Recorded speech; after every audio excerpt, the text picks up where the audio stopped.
여러분 안녕하십니까? 3월 첫째 주 소요리 문답 강좌 시작하도록 하겠습니다.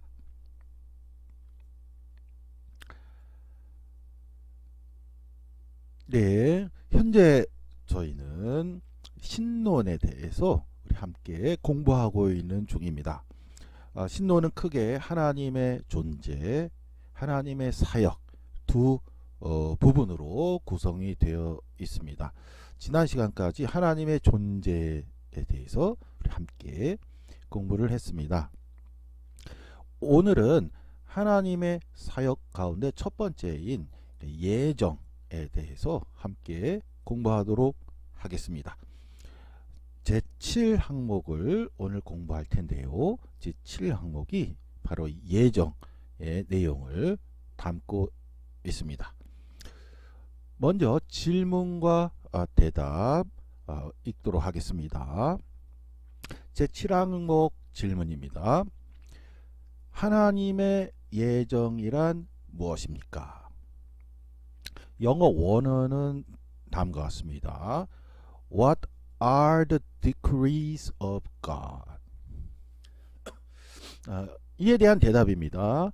하나님의 예정이란 그가 뜻하시는 바를 따라 정하신 그의 영원한 목적이며 이 목적에 의하여 하나님은 자기의 영광을 위하여서 장차 일어날 모든 것을 미리 정해 놓으신 것입니다.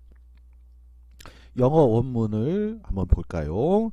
The decrees of God, 하나님의 예정은 are His eternal purpose, 영원한 목적입니다. According to the counsel of His will, 그의 뜻의 계획에 따라 whereby for His own glory, 그의 영광을 위하여 He has foreordained, 예정해 놓으셨습니다. whatsoever, 무엇이든지 모든 것을 comes to pass, 일어나는, 이렇게 해석할 수가 있는데 우리말 번역이 아주 잘 되었다 라고 할 수가 있겠습니다. 그러면 지금부터는 이 주제가 담고 있는 예정에 대한 내용을 함께 우리 공부하기 위해서 먼저 잠시 복습을 하도록 하겠습니다. 우리 지난 시간까지 공부했던 내용이지요. 하나님의 속성. 하나님의 속성은 크게 공유적 속성과 비공유적 속성으로 나뉜다고 우리가 함께 공부를 했습니다. 공유적 속성이라 함은 인간과 유사한 그런 감정이나 행동을 묘사하는 것이지요. 비공유적 속성은 우리 인간과는 철저하게 다른 그런 특성을 지칭하는 것입니다. 두 가지 다 하나님의 속성을 드러내는 데 있어서 이해하는 데 있어서 너무나도 중요하다고 할 수가 있습니다. 예를 들어서 공유적 속성 가운데 우리가 깊이 묵상하면 할수록 은혜가 되는 내용들이 많이 있습니다. 예를 들어서 저는 개인적으로는 하나님의 공유적 속성 가운데 이제 가장 소중한 것 중에 하나를 개인적으로 꼽는다면은 하나님이 우리의 아버지가 되신다 하는 겁니다. 하나님은 무한한 분이시기 때문에 아버지라는 인간적 개념 안에 국한될 수는 없죠.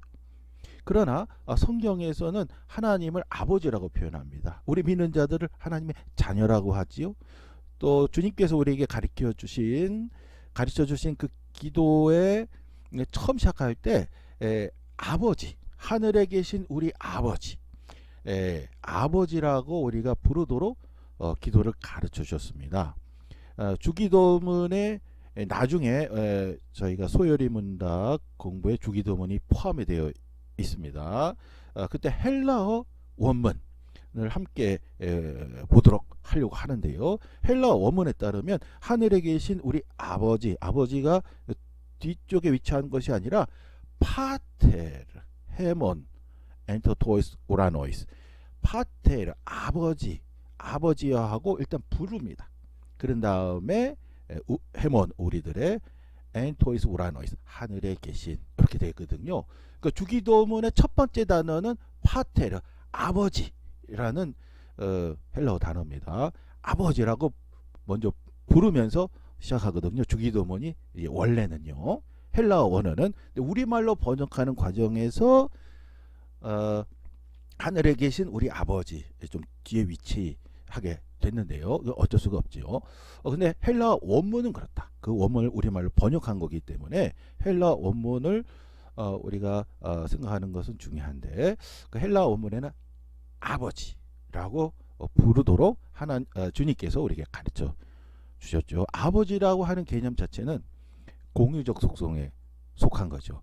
하나님은 아버지라는 인간적 개념을 무한히 초월하신 분이지 않습니까? 근본적으로는.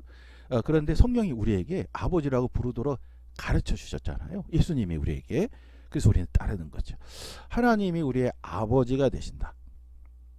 아버지란 속성을 가지신 거죠. 우리 인간을 위해서 무한하신 분이 제한적 속성을 가지신 거죠. 공유적 속성을 가지신 거죠. 아버지가 되시는 거죠. 우리의 그 무한하신 분이 공유적 속성을 우리 인간을 위해서 아버지로서 우리를 대해 주신다 하는 그 하나님의 마음을 우리가 깊이 생각하면 할수록 사실은 많은 은혜가 됩니다. 이렇게 공유적 속성 하나하나는 사실은 우리에게 이제 큰 은혜가 되는 하나님의 배려를 우리가 깊이 깨달을 수 있는 중요한 속성이라고 할 수가 있습니다. 그러나 근본적으로 하나님은 무한하신 분이죠. 비공유적 속성, 특히 오늘 우리가 함께 공부할 예정이라는 주제에 관해서는 비공유적 속성 너무나도 중요합니다. 결정적으로 중요하다라고 할 수가 있습니다. 그래서 우리가 복습을 하면 다음과 같은 내용 우리가 함께 공부했었습니다. 그래서 공간적으로 하나님은 초월하신 분이죠. 무한한 분이시다. 또한 시간적으로도 초월하신 분이죠. 영원한 분이시다. 또 능력 면에서 무한하신 분이죠. 그래서 지혜와 권능이 무한한 분이시다. 그래서 우리가 다음 같은 결론을 맺었습니다. 전지전능하시고 이제 능력 면에서 무소부재하시며 이제 공간 면에서 또 영원한 하나님, 시간 면에서 초월하시는 하나님. 그런데 초월하실 뿐만이 아니라 우리 인간과 관계를 맺기 위해서 인간의 역사 안으로 뚫고 들어오시는 하나님이시다 라고 결론을 맺었었지요. 아브라함에게 오셨습니다. 오셨다가 가셨습니다. 모세에게 또 오셨다가 가셨습니다. 사무엘에게 오셨다가 가셨죠. 사무엘아. 하나님은 시간 초월하신 분이신데 우리 인간 역사 안으로 시간 안으로 뚫고 들어오셨다가 또 가시는 그런 하나님이십니다. 오시는 하나님이신 거지요. 우리 성경에 보면 이제 모세와 말씀 나누시다가 하나님께서 속히 가시니라 이렇게 되어 있거든요. 속히 가시니라. 그러니까 오셨다가 가시는 그렇게 묘사되고 있습니다. 물론 하나님은 공간을 초월하신 분이시기 때문에 굳이 오시고 가시고 이런 공유적 속성으로 표현할 수는 없죠. 무소부재하신 분이시기 때문에. 그러나 성경이 묘사하는 바에 따른다면 하나님께서는 시간과 공간을 뚫고 각 시간을 살아가는 우리 인간에게 찾아오셔서 그분의 영원한 천국잔치로 초대하신다. 그런 분이시다 하는 것을 우리가 결론으로 맺었었습니다. 자, 이러한 맥락에서 오늘 주제인 예정에 대해서 우리 함께 생각해 보도록 하겠습니다. 먼저 예정이란 단어와 또 작정이란 단어가 있습니다. 이에 대해서 간략하게 정리하는 것이 이제 필요합니다. 예정과 작정을 구분하는 최근 신학자들도 많이 있습니다. 그래서 predestination이라는 단어는 예정으로 번역하고 decree라는 단어는 작정으로 번역하는 경우가 많이 있습니다. 여러분들이 혹시 개인적으로 소요리 문답에 관한 책들을 구입을 만일에 하신다면은요, 소요리 문답에 관한 책들이 꽤 나와 있습니다. 오늘 공부하는 내용인 제 7항목 우리말 번역을 보면 거의 대부분 작정으로 번역이 되어 있을 겁니다. 그런데 우리 헌법책에 있는 번역문은 예정으로 되어 있거든요. 저는 우리 총회 헌법에 나와 있는 번역문을 채택해서 올해 소요리 문답부 공부를 하고 있는데요. 우리 총회 헌법책에 들어있는 번역문은 예정이라고 번역이 되어 있습니다. 근데 최근에 출시되는 전문책들은 거의 대부분 이제 작정이라고 우리말로 번역이 되어 있습니다. 최근 신학자들 중에 일부가 그러니까 예정과 작정은 다르다, 엄밀하게 보면은 좀 다르다라고 주장하는 학자들도 있었거든요. 작정은 전체인 거고 그 중에 우리 인간하고 관계된 부분을 예정으로 이렇게 이제 제한적으로 이제 생각하는 학자들도 좀 있었습니다. 그 영향 때문에 작정으로 제7항목을 번역한 책들이 최근에 많이 나왔었죠. 그런데 예정과 작정, 우리말 표현, 예정과 작정에 해당되는 영어 원어의 predestination과 decree, 이 두 개념을 칼빈의 주저 기독교 강요의 내용에 적용해서 생각을 해보면은 결정적인 차이가 증명돼서 나온 것은 또 아닙니다. 엄밀하게 보면은 좀 차이가 있다라고 구분하는 학자들이 있다 하는 것이지, 그것이 완전히 다른 것으로 결론이 난 것은 아닙니다. 그렇기 때문에 우리 본교단 총회에서 예정으로 번역된 제7항목을 작정으로 우리말 번역을 해야 한다 하는 절차를 시행하지 않는 것이죠. 그냥 예정이라는 단어를 계속 간직해서 총회 헌법책에 수록되어 있는 상태입니다. 사실은 이제 예정으로 우리 총회에 번역된 이 번역 아주 오래전 번역이거든요. 그런데 그것을 바꿀 만한 이 결정적인 그런 예정과 작정의 그 차이점이 증명돼서 나온 것은 아니기 때문에 총회 헌법책에 있는 번역문은 예정이라는 단어를 계속 간직하고는 있습니다. 그러나 예정과 작정을 구분하는 최근의 흐름도 있다 라고 할 수가 있습니다. 이렇게 정리해 드리는 이유는 혹시 여러분들이 소요리 문답 또는 소교리 문답이라고 해서 나온 책들이 있는데 그 책들 거의 대부분이 작정이라는 우리말로 번역을 대부분 했기 때문에 그에 대해서 잠시 용어의 해설을 해드렸습니다. 자, 오늘 우리 강좌에서는 예정이라는 단어를 사용을 해서 진행을 하도록 하겠습니다. 먼저 이 주제를 다루기 위해서는 이제 두 인물에 대해서 우리가 잠시 살펴볼 필요가 있습니다. 첫 번째 인물은 이제 배자입니다. 배자는 소요리 문답 배경 역사를 설명하면서 등장했었죠. 배자는 칼빈의 제자입니다. 제자들 중에서도 수제자라고도 할 수가 있어요. 왜 그러냐면은 칼빈이 하던 모든 사역을 배자가 이어받아서 그 직을 수행을 했기 때문에 그렇습니다. 제네바에 남아서 칼빈주의, 칼빈 사상을 이끌어간 주도적 인물이라고 할 수가 있겠습니다. 1519년부터 1605년까지 살았습니다. 그런데 또 다른 인물이 있습니다. 야코부스 아르미니우스라는 사람입니다. 야코부스 아르미니우스란 사람은 네덜란드 사람입니다. 네덜란드 출신입니다. 야코부스 아르미니우스는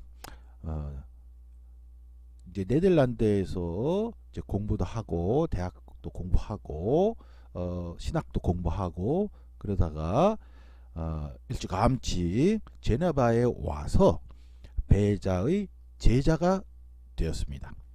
아르미니우스는 1560년부터 1609년까지 살은 인물입니다. 그러니까 네덜란드 출신의 신학자로서 베자의 제자인 이 아르메니우스가 나중에 엄청난 신학 논쟁을 일으켰습니다.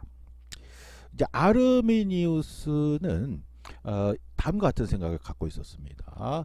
칼빈의 여러 가지 사상 중에서 그 예정 부분에 대해서 아르메니우스는 의문을 품었습니다. 만일에 모든 것이 다 예정이 되어 있다면은 인간의 선택은 그러면 설 자리가 없는 것 아닌가? 그런 또 생각을 갖게 됐습니다. 또 의문을 갖게 되었습니다. 그래서 나중에 아르메니우스가 이제 1609년에 사망했는데요. 아르메니우스를 따르던 아르메니우스의 제자들이라고 해야 되겠죠. 아르메니우스가 죽은 이후에 아르메니우스의 제자들이 제네바 의회에 5개 항의문을 제출합니다. 예정설과 관련해 가지고요. 제출합니다. 인간의 선택, 자유의지에 따른 인간의 선택을 중요하게 반영을 해달라 라는 취지에서 제네바 의회에 제출을 했습니다. 그래서 개최된 회의가 있었는데요. 그 유명한 도르트 회의가 그래서 개최가 된 것입니다. 도르트 회의는 1618년부터 1619년 개최가 되었습니다. 도르트 회의의 주최 측은 칼빈주의자들이었습니다. 1618년이면은 이제 베자가 사망한 지 벌써 한 13년 후거든요. 베자도 사망한 지 13년 후였고, 이제 칼빈의 제자들, 후계자마저 이제 사망한 상태에서 칼빈주의를 철저하게 따르던, 아주 철저하게 따르던 칼빈 후계자들, 칼빈의 제자들이 회의를 주최를 했습니다. 그래서 이 도르트 회의에서 논의를 1년 가까이 했고 최종 결론을 내렸습니다. 최종 결론에 따르면 아르메니우스가 제출한 것은 아니고 아르메니우스가 이제 죽은 다음에 그 제자들이 제출한 그 내용은 거절하는 것으로, 받아들이지 않는 것으로 최종 결론이 났습니다. 그러면서 아르메니우스 제자들이 제출한 내용을 5개조 내용을 일일이 하나씩 반박하는 그러한 선언을 합니다. 이것을 가리켜서 칼빈주의 5대 교리라고 합니다. 도르트 회의의 결과로 나온 거지요. 첫 번째, total depravity, 인간의 전적인 부패, unconditional election, 무조건적 선택, the limited atonement, 제한 속죄, irresistible grace, 불가항력적 은혜, perseverance of saints, 성도의 견인이라는 5대 칼빈주의 교리가 선포되었습니다. 이 5대 칼빈주의 교리가 선포되면서 이제 종결이 됐는데요. 이 칼빈주의 5대 교리의 그 앞 글자 처음 시작하는 거 철자 TULIP죠.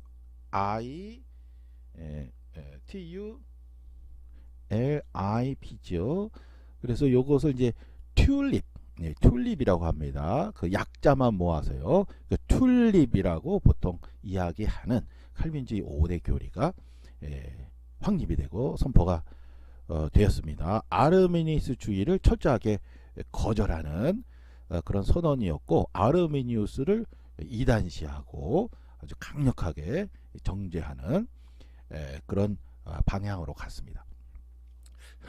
이에 반해서 그 아르메니우스의 사상을 따르는 사람들은 이제 계속 있었고요. 처음에 제출한 그 아르메니우스의 그 5개 그 항목의 그 철자를 이렇게 모아 보면은 또 데이지라는 단어가 됩니다. 그 꽃들의 대결이라고 그런 별명이 붙었었거든요. 신학에서는, 신학사에서는 그 튤립 대 데이지의 대결이다. 그런 재미있는 표현도 있었습니다. 결국 모든 것은 하나님이 예정을 하셨다 하는 것하고 인간의 선택이 중요한 의미가 있다 하는 이 사상의 대결, 칼빈주의 대 아르미니우스주의의 대결은 지금까지도 첨예하게 또 논쟁이 되는 그런 주제이기도 합니다. 아무튼 칼빈주의를 따르는 교회들은 이 튤립, 철저한 하나님의 전적인 은혜와 전적인 예정, 전적인 구원을 선택을 해서 교리로 삼아서 지금까지 오고 있다라고 할 수가 있겠습니다. 여기서 우리가 그렇다면은 예정에 관련된 그런 내용을 그러면 어떻게 이해할 것인가, 이렇게 잠시 그 내용에 대해서 생각을 해보고 오늘 강좌를 마치도록 하겠습니다. 칼빈의 기독교 강요를 직접 보면 이 예정에 관계된 내용, 예정설이 나오게 된 성경 본문이 있습니다. 칼빈이 기독교 강요를 그냥 자신의 사상을 쓴 것이 아니고요, 철저하게 성경을 주석을 했습니다. 그 주석을 한 그 내용이 모여서 기독교 강요가 된 거지요. 칼빈의 그 직접 서적을 읽어보면 예정설이 나온 성경 본문 그 텍스트가 있습니다. 그 텍스트는 바로 로마서 9장부터 11장입니다. 자, 로마서 9장부터 11장이라는 주제가 있어요. 신약학에서 로마서는 1장부터 16장까지 있지요. 1장부터 16장까지 있는데 로마서 1장부터 16장의 그 한 가운데 있는 9장부터 11장이라는 주제가 따로 있어요. 로마서는 이제 크게 이제 1장부터 4장 서론 부분, 예수 그리스도를 통한 이제 구원. 이제 5장, 6장, 7장, 8장은 예수를 믿고 나서 생기는 이제 변화에 대한 내용이거든요. 5장은 하나님의 진노로부터 우리가 자유하게 됐다. 6장은 우리가 죄로부터 자유하게 됐다. 7장은 우리가 율법으로부터 자유하게 됐다. 8장은 우리가 죽음으로부터 자유하게 됐다. 예수를 믿은 결과로서. 그래서 예수를 믿는다는 것, 기독교 신앙을 가지면 어떤 변화가 있는지에 대한 바울 서신 중에 최고의 역작이라고 할 수가 있습니다. 그런데 예수를 믿으면 이렇게 구원을 받는다. 하나님의 진노로부터, 죄로부터, 율법으로부터, 죽음으로부터 자유로운 상태가 된다를 제시한 로마서 내용 그 다음 8장까지죠. 그 다음 9장부터 11장에서 바울이 이스라엘 역사에 대한 내용을 다룹니다. 그래서 9장 시작할 때 바울이 그럼에도 불구하고 나에게 끊임없이 고통을 주는 그런 문제가 하나가 있다. 그것이 바로 우리의 동족 이스라엘에 대한 것이다 라고 시작을 하거든요. 9장에서 심각하게 시작을 합니다. 그러면서 어떤 문제 제기를 소개를 합니다. 만일에 모든 사람이 구원을 얻게 됐다고 하면은 그럼 구약은 어떻게 된 거냐? 이스라엘에게 구원을 선포한 하나님의 구원 계획이 변경된 거냐?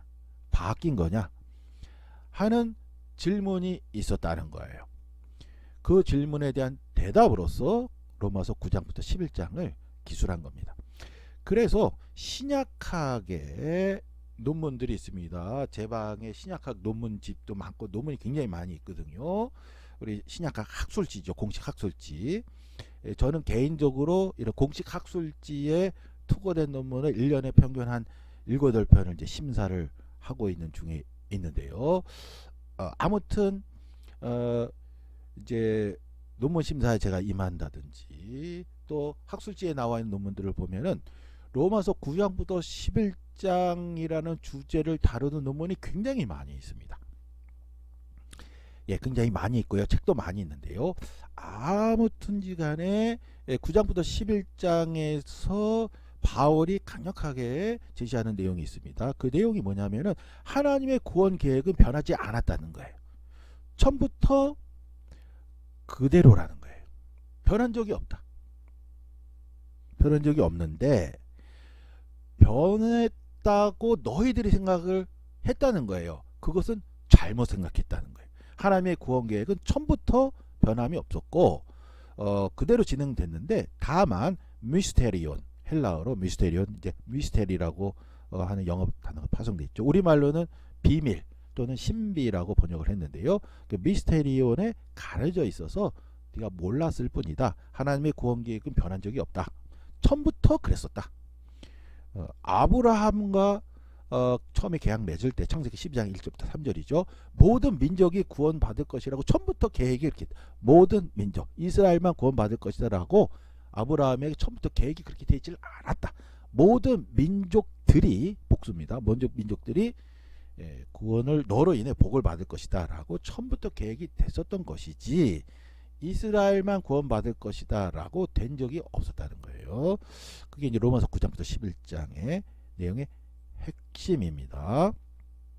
이 내용이 또 에베소서에서 크게 꽃을 피웁니다. 창세 전에 모든 것이 하나님의 구원 계획이 설립이 됐고 그것이 변함없이 인간 역사에 변화되거나 수정됨 없이 인간 역사에서 진행되었다 하는 것이 또 에베소서가 되겠습니다. 자, 그러한 내용을 주석하면서 칼빈의 그 예정설이 나온 겁니다. 칼빈의 기독교 강요를 보면 이제 그렇게 되어 있습니다. 자, 그런데 제가 그런 내용 중에서 오늘 시간의 제약이 있기 때문에 한 부분만 강조해서 강조하고 싶은 내용이 있습니다. 그것은 뭐냐면은 로마서 11장 33절부터 36절입니다. 로마서 11장 33절부터 36절은 이스라엘 역사에 대한 로마서 9장부터 11장의 결론 부분이 되겠습니다. 9장부터 11장인데 11장이 36절까지 있거든요. 33절부터 36절. 그러니까 맨 마지막에 위치해 있는 내용이 되겠습니다.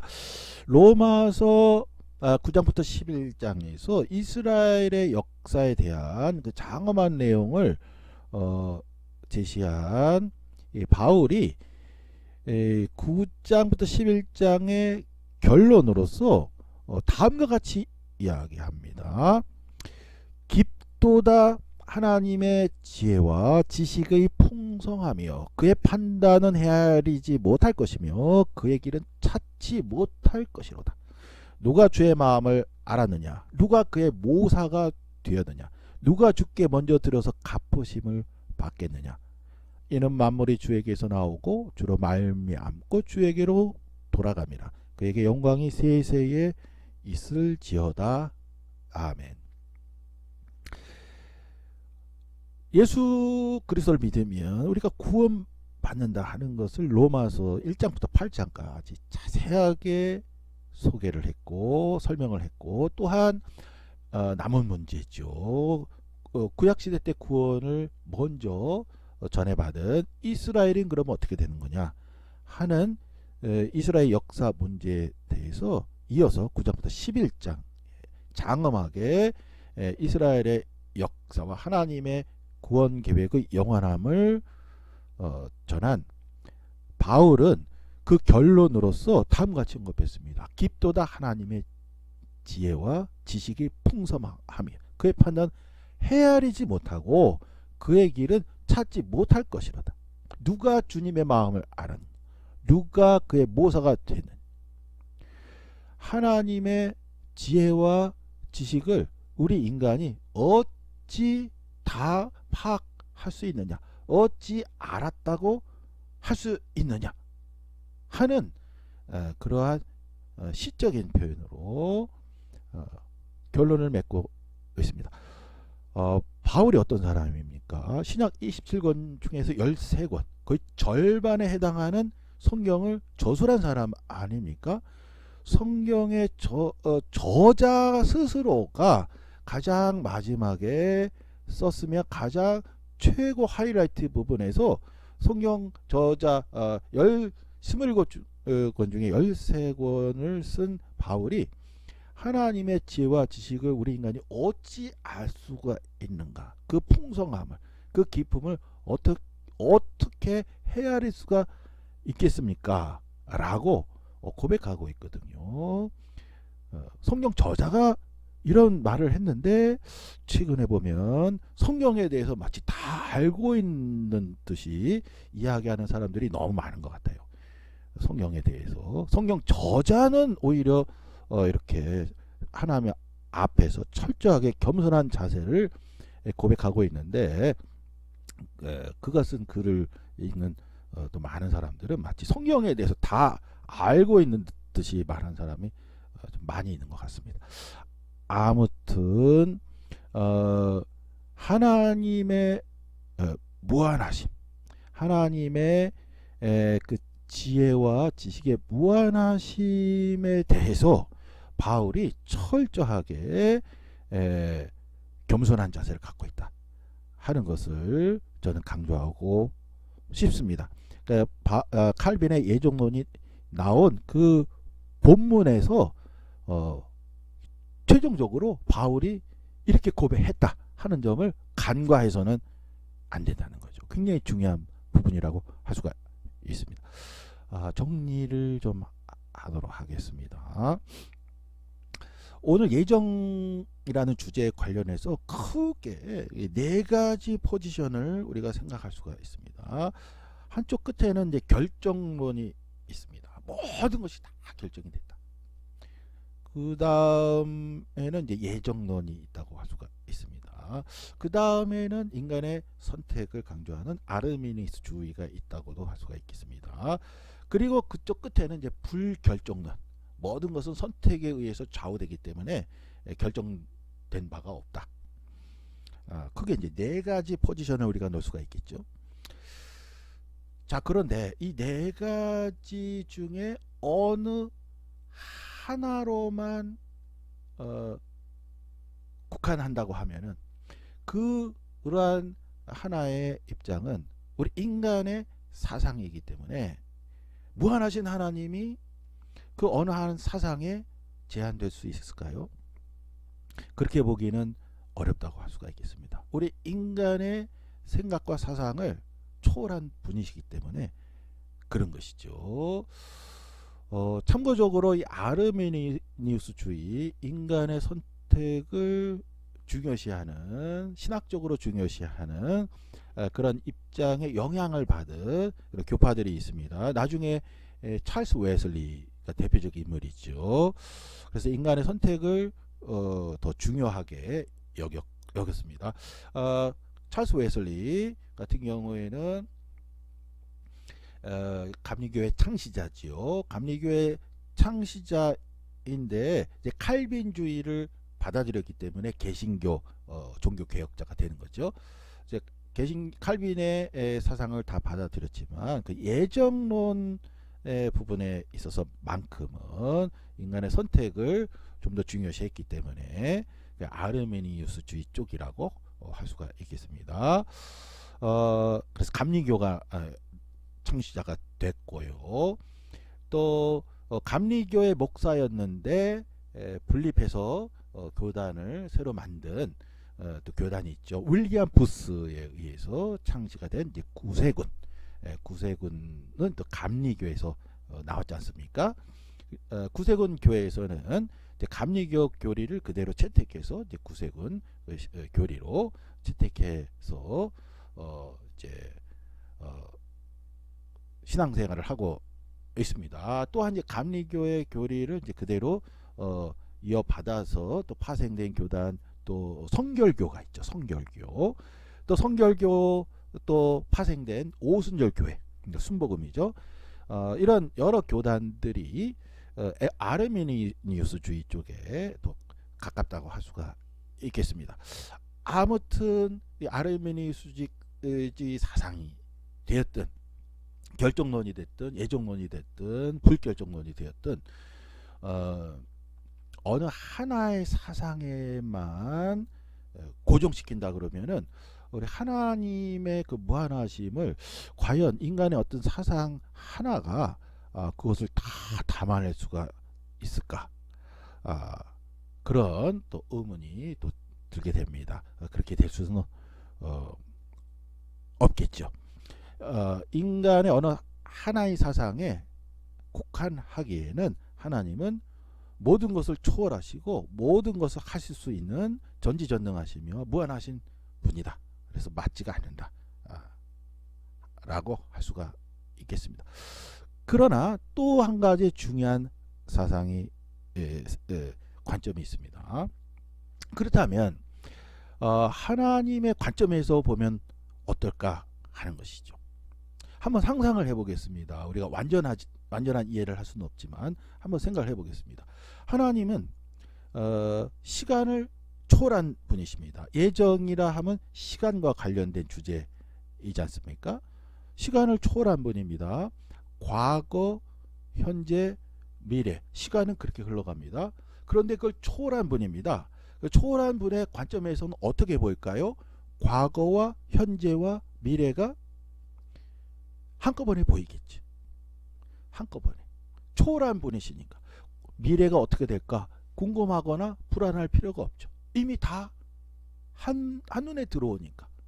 시간을 초월한 분이니까 그렇게 보이지 않겠습니까? 우리 원로 목사님께서 설교하실 때 종종 드는 예화가 있지요. 그 예화가 지금 이 주제에 잘 부합한다고 좀 생각이 듭니다. 우리 원로 목사님 예화 중에 축구 경기 예화를 간혹 언급하셨죠. 축구 경기가 이미 어저께 진행이 됐습니다. 한일전, 한국과 일본과 축구 경기가 있었는데 우리 한국이 2대 0으로 통쾌하게 승리를 했습니다. 오늘 그걸 재방송을 보고 있습니다. 재방송을 보면서 우리 한국이 혹시 지지 않을까 조마조마하십니까? 아니죠. 이미 승리했습니다. 이 경기는 이미 끝났습니다. 승리했습니다. 승리한 걸 이미 알고 있습니다. 그런 상황에서 지면 어떻게 되나? 겁이 나십니까? 아니죠. 이미 승리를 했습니다. 2대 0으로 통쾌한 승리를 했습니다. 이렇게 하루만 지나도 과거, 현재, 미래 축구 경기에 관련된 어제 시간까지 기준으로 봤을 때 한눈에 다 들어오지 않습니까? 이와 유사하다고도 볼 수가 있는 것이죠. 하나님 앞에는 과거, 현재, 미래, 시간의 창조자이자 주관자이신 하나님 앞에 과거, 미래, 현재가 다 있는 거죠. 그래서 변경되거나 수정될 필요가 없는 거죠. 과거, 현재, 미래를 다 알고 있고 그것을 주관하는 분이신데 어떻게 수정이나 변경이 있을 수가 있겠습니까? 그러한 관점에서 칼빈은 절대 예정을 주장한 것이죠. 그러니까 하나님의 무한하심과 영광을 드러내는 거기에 강조를 두었으며 또한 하나님 앞에는 모든 것이 다 드러날 수밖에 없기 때문에 숨길 수가 없다 하는 거죠. 그래서 모든 것을 모든 시간은 하나님 앞에 과거, 현재, 미래가 하나님 앞에 한눈에 다 보인다 하는 관점을 칼빈이 이제 절대 예정설로 제시했다라고 이해하는 것이 가장 칼빈의 사상을 이해하는 가까운 접점이자 이해가 될 수 있을 것으로 생각이 됩니다. 이처럼 하나님의 이제 사역 가운데 그 예정에 대해서 우리가 이해를 추구하려고 노력을 했는데 불가지론 알 수가 없다. 하나님 무한하신 분이니까 근본적으로 알 수 없다고 해야 된다 하는 것은 바람직한 자세가 아니기 때문에 그렇습니다. 왜 그러냐면은요, 바로 예정과 관련된 하나님의 구원과 관련해서 이단들이 온갖 잘못된 주장을 펼치고 있기 때문에 그렇습니다. 많은 사람들을 미혹하기 때문에 그렇습니다. 이단 사상이, 이단들이 특히 우리나라에 이단들이 많이 있고요. 그 세력이 더 확산되고 있습니다. 그리고 바른 신앙을 호신탐탐 노리고 있습니다. 그래서 불가지론, 알 수가 없으니까 몰라도 된다 하는 것은 이단들 때문에 바람직한 자세라고 할 수가 없습니다. 우리는 올바른 신학의 내용, 올바른 성경 내용을 또 알아야 할 그런 책임이 또 있다라고 할 수가 있겠습니다. 정리하면 근본적으로는 하나님에 대한 속성, 하나님의 사역은 우리 인간이 알 수가 없습니다. 하나님은 무한한 분이시기 때문에, 전지전능한 분이시기 때문에 알 수가 없습니다. 우리 인간의 시간, 과거, 현재, 미래는 모두 다 하나님 앞에 그냥 놓여져 있을 뿐입니다. 하나님께는 숨길 수가 없고 모든 것을 다 아시는 거죠. 그분이 계획하는 분이 변경되거나 수정됨 없이 예정된 대로, 작정된 대로 이루어질 수밖에 없는 것이죠. 그러나 그 모든 것 또한 무한한 하나님의 하시는 사역이기 때문에 우리 인간이 완전하게 다 이해할 수는 없습니다. 어느 사상 하나로 제한해서 이거다라고 선언을 하는 것은 불가능한 것이죠. 그러나 그럼에도 불구하고 우리 주위에 이단이 많이 있고 하나님의 속성에 대해서, 하나님의 사역에 대해서 허황된 잘못된 주장을 하는 사람들이 많기 때문에 우리는 또한 바른 신앙을 지키기 위해서 깊이 있게 또 바르게 공부하는 것도 꼭 필요하다고 할 수가 있겠습니다. 하나님 앞에 철저하게 겸손하되 바른 신앙을 지킬 수 있는, 지켜나가는 우리 서울교회의 온 교우들이 될 수 있기를 바랍니다. 이것으로서 소요리 문답 오늘 강좌 마치도록 하겠습니다. 수고 많으셨습니다.